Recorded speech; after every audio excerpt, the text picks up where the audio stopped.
Welcome back to another Pinals People episode. Today, my guest is Orlenda Roberts, a longtime educator and school administrator here in Pinal County. Orlenda is currently the superintendent of Santa Cruz Valley High School and has served in the role since 2014.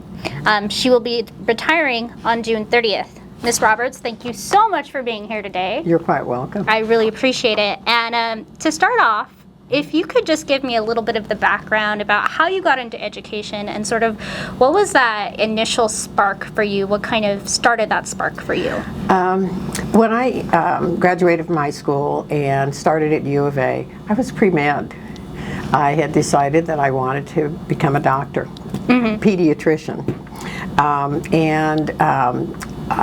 Since my family was not wealthy, I felt that I probably would need to work my way through medical school.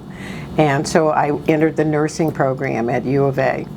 And I was in the nursing program the first 2 years. Well, during my second year, my first semester was maternal and child nursing.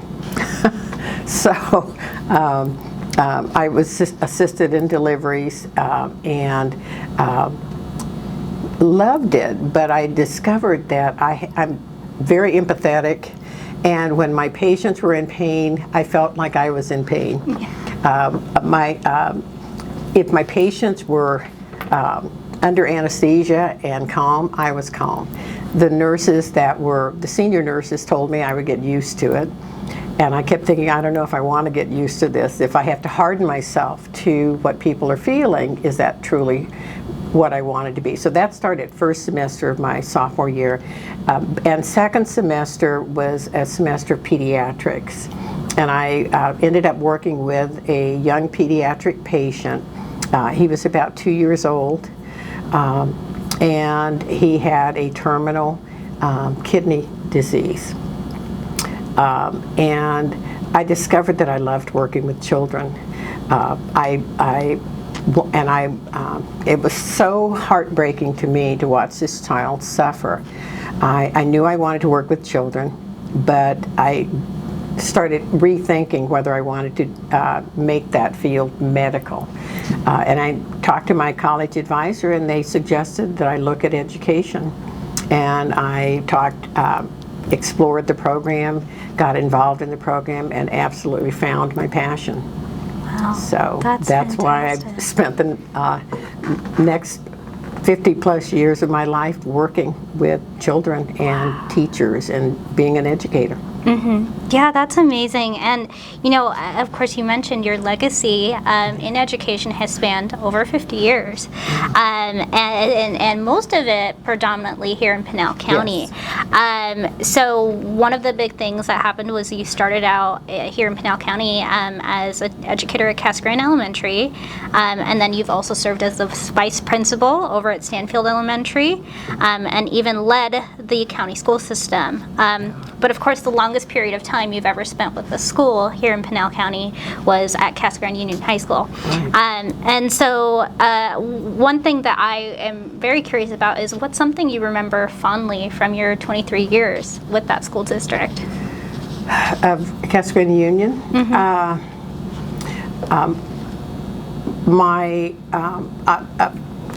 When I was at Stanfield, I was superintendent, not vice principal. Oh, so sorry. But that's no, it's not. No, there is no job in education that is less than any others. I used to tell my staff, my custodial staff. I remember when I was out at Stanfield as superintendent, we were getting ready for a parent meeting, and like a lot of elementary schools or small schools, your cafeteria doubles as your meeting room or your gathering place, and so we were short-staffed, and so I grabbed a broom and I was helping sweep the floor, and one of the custodians came over and said, "Mrs. Roberts, you're the superintendent, you can't sweep the floor."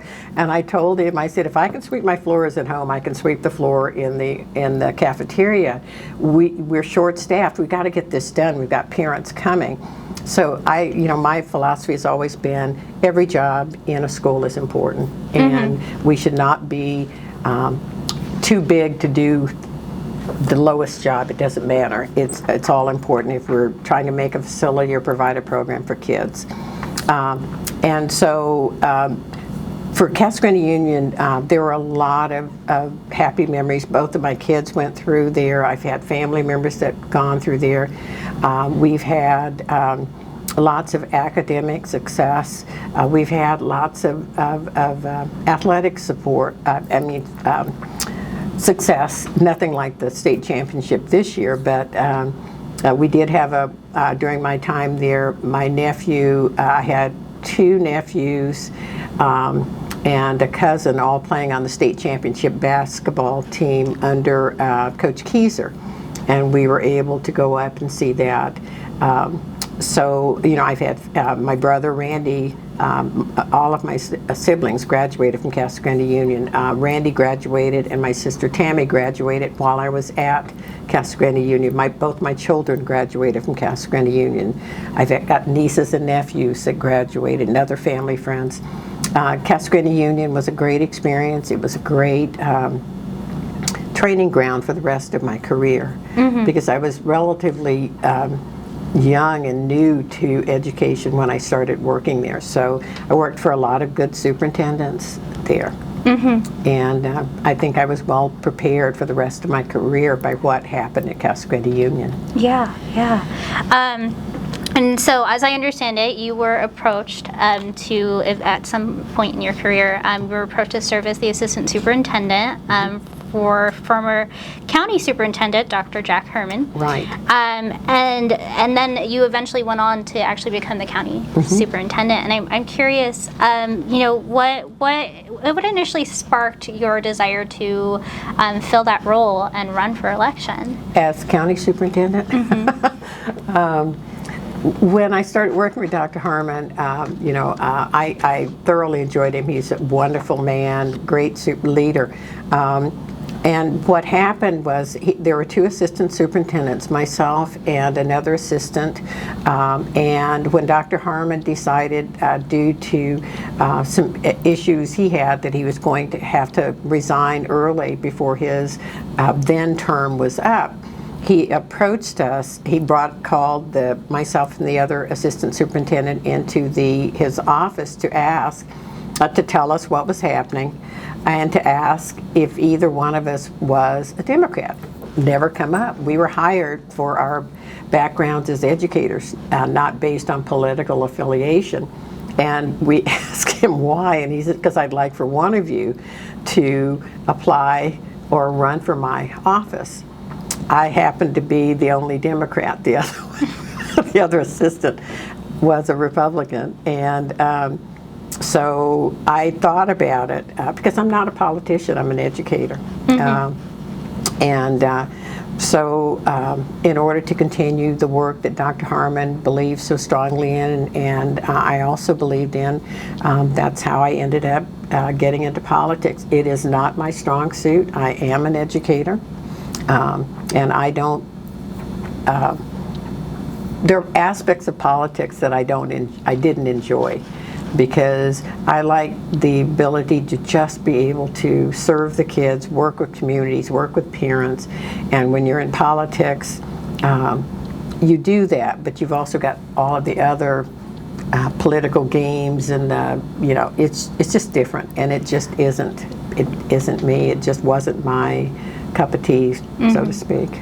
What would you say was the biggest challenge you faced in that role? As county as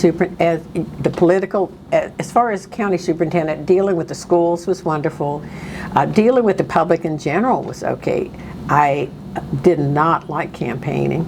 I just didn't, because even though you go out and you meet people. I just remembered in one, we were at a community event where politicians were there, and we were all there, and people were asking us questions. And I had a question from one of the attendees who asked me about illegal immigrants going to school. And I explained that legally, immigration status of children who enter schools is not an issue. We don't address it. We don't ask what immigration status. If they live in our district, we serve them. That's federal law. And he got this individual got very upset with me because he felt that his taxpayer dollars were supporting kids who were not entitled to be in those schools. So I didn't mind answering the question, but those kinds of questions frustrated me because I think it's important. I'm a child caring person. I believe in supporting kids. Their immigration status, while it may not be a popular opinion with some people, is legally still our responsibility as educators. You've got kids living in your community. They should be able to go to school, regardless of immigration status, because these are children. They're not adults, they're children. Yeah. They are there because their parents are there. You don't punish children who had no control over where they live. That's a parent decision. And so I just felt that addressing those kinds of issues while I did it just frustrated me. Yeah. And saddened me to some extent. Yeah, that's understandable. Yeah. And so, before we had got on, you had mentioned that, with some circumstances between losing the election and then, your father's health circumstances actually ended up being a reason for you to sort of step back from your position there. And, so let's talk a little bit about your transition to Santa Cruz. Right. You've been the superintendent of Santa Cruz Union for the last 8 years, and you mentioned it was a time where you could have taken some time to retire. What was kind of what drew you back in to be part of this role? Yeah, my family. I grew up on a farm over near where Robeson Ranch is now, which is part of Eloy now. And the farm was owned by the Keeling brothers, who are from Eloy. We had family who lived in Eloy. So there's a connection there. I attended schools my siblings and I attended schools in Casa Grande because school district boundaries are not necessarily tied to community boundaries. So my school district that I attended as a child were the elementary school. Casa Grande Elementary and Casa Grande Union. However, residentially, we had a lot of Eloy connections when I was growing up because of the farm and where we grew up. So there was already an Eloy connection, and when I was county superintendent, a lot of times your smaller districts need additional support from the county. So we had, when I was in office, we had provided some additional support to Santa Cruz, so I was familiar with the district, and I know how hard it is sometimes to find people who are willing to commit to smaller districts. Sometimes your smaller districts are used, if people are young, used as training grounds or get a little experience, and then they go to a larger district in a larger community. So since I was at that point in my career where I wasn't looking to build on a resume and I just wanted to give back, I thought that would be a good place to work for a while. And when I was interviewed and when I was offered the job, I told the board, I made a commitment for 5 years. I said that at my age, I knew I could do 5 years. I couldn't promise anything beyond that, but I would give them, 5 years. And I've been there 8. So, and it's been a wonderful experience. I've enjoyed it. I think we've done a lot, worked together with the staff, board, and I to make improvements to the facilities, looking at curriculum. We've got some wonderful teachers. So, I think this is just the appropriate time. My dad is also going to be 97 years old in July, and we're fortunate to still have him. But his needs are greater now, and I need to concentrate on family. And my husband is retired, and he's been pushing me for a few years now to retire so that we can do some traveling while we're still physically and mentally able to do so. So those are the things that finally convinced me it was time. Yeah, that's understandable, and you know that's fantastic about the traveling. I'm sure it's pretty exciting for you guys. Yeah. But kind of looking back over your last 8 years at Santa Cruz, what would you say has been the most rewarding thing about being the superintendent there? I think the successes of the students. I know that during the 8 years, Santa Cruz has had, this year we have our second Flynn Scholar, which is quite an honor for the student, but it's an honor for the school too. We have won, our sports teams have done very well. We've had, I think, won 2 state wrestling championships, and then we've had individual state champions that were on the team. Even this year, I think we had an individual state champion in wrestling in their weight class. Our football team won the state championship, not this year, but prior year under Coach Richard Davis. When Coach Davis was there, we went to playoffs multiple times. So I think just the successes of the students, just getting the school, and we were able to, also the other thing, we were able to get a bond passed and to really upgrade our facilities and make some changes. All of our classrooms have, I think 75 or 8 large presentation systems. They had cameras, they have microphones. So when we had to go virtual, teachers could live broadcast from their rooms, which was helpful. Every student, we have one-to-one computers for every kid. So there's just been a lot of positive changes and improvements that, and that's just not from me, that's from the community and the community supporting the school. Yeah. And, you know, speaking of students, one thing I would love to hear from you is if you could pass along one message or lesson you wish students would hold on to, especially students that are going to be continuing on their journey despite you leaving, what would it be?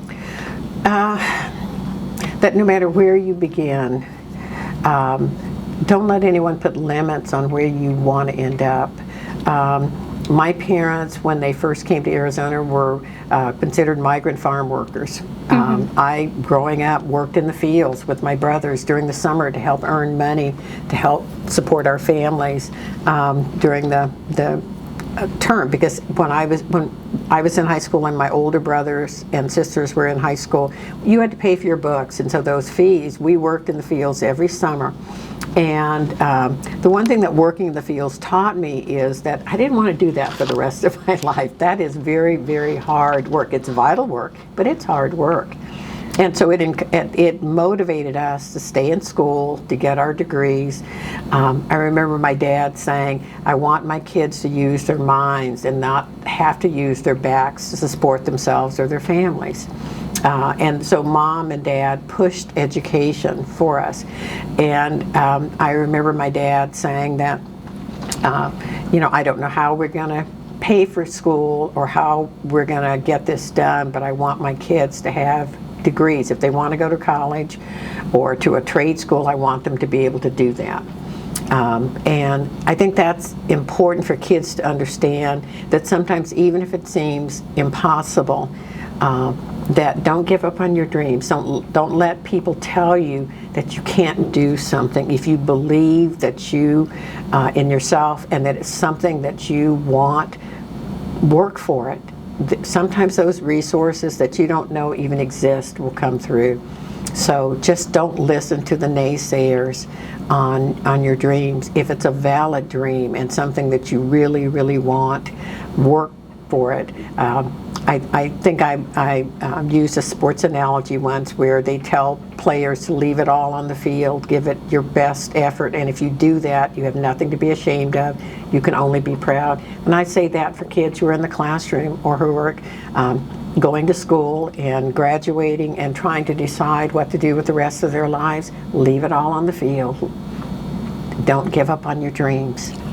Yeah, that's a beautiful message. Thank you. You're welcome. And so one last question. What do you wish more people whether it's residents here in Pinal or just Arizonans in general, knew about the role that education can play in a community like Pinal County? I think that they need to understand that when you talk about a community or an economy growing, that if you don't have a good educational system that prepares kids to be productive workers or contributors to that economy or that society, it's not going to work. And the basis of that is good education.